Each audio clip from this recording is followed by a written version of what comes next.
एक हरे भरे जंगल में, जहां हरियाली और शांति थी, कई जानवर खुशी खुशी रहते थे।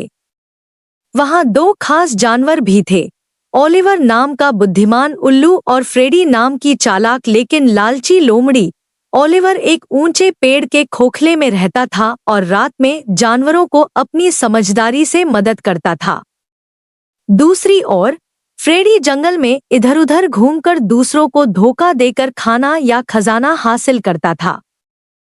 एक दिन फ्रेडी ने एक गिलहरी को यह कहते हुए सुना कि एक छिपे हुए बगीचे में सोने के सेब उगते हैं।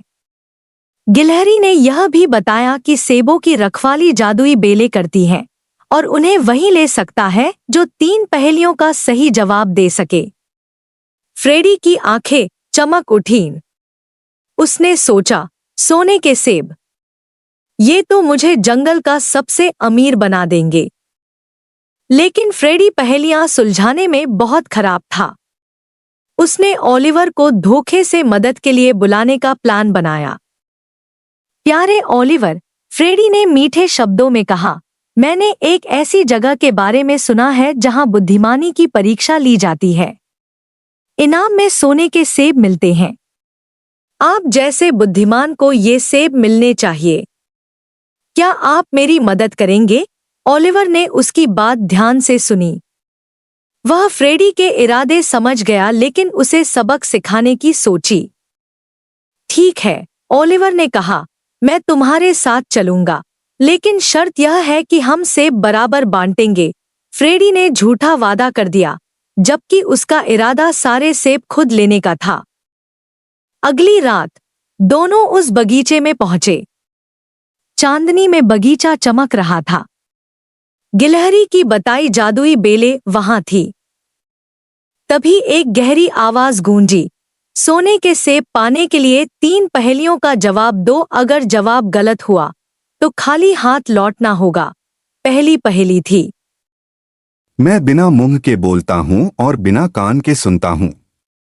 मेरा शरीर नहीं है, लेकिन मैं हवा के साथ जीवित होता हूं। मैं कौन हूं? फ्रेडी सोचने लगा लेकिन समझ नहीं पाया। ओलिवर ने शांति से जवाब दिया, गूंज। बेलें हल्की सी हट गईं। दूसरी पहेली थी, जितना ज्यादा लेते हो उतना ही पीछे छोड़ते हो। मैं कौन हूं? फ्रेडी का सिर चकरा गया, लेकिन ओलिवर ने मुस्कुराते हुए कहा, पद चिन्ह। बेलें और हट गईं और सोने के सेब दिखाई देने लगे। तीसरी पहेली थी, मैं पंख से भी हल्का हूं, लेकिन दुनिया का सबसे ताकतवर इंसान मुझे ज्यादा देर तक नहीं रोक सकता। मैं कौन हूं?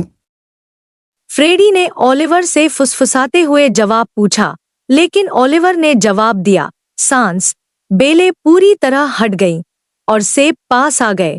फ्रेडी लालच में भरकर आगे दौड़ा और जितने सेब उठा सकता था उठा लिए।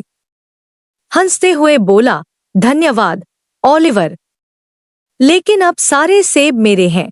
और वह दौड़ने लगा। जैसे ही फ्रेडी भागा, सेब भारी और गर्म होने लगे।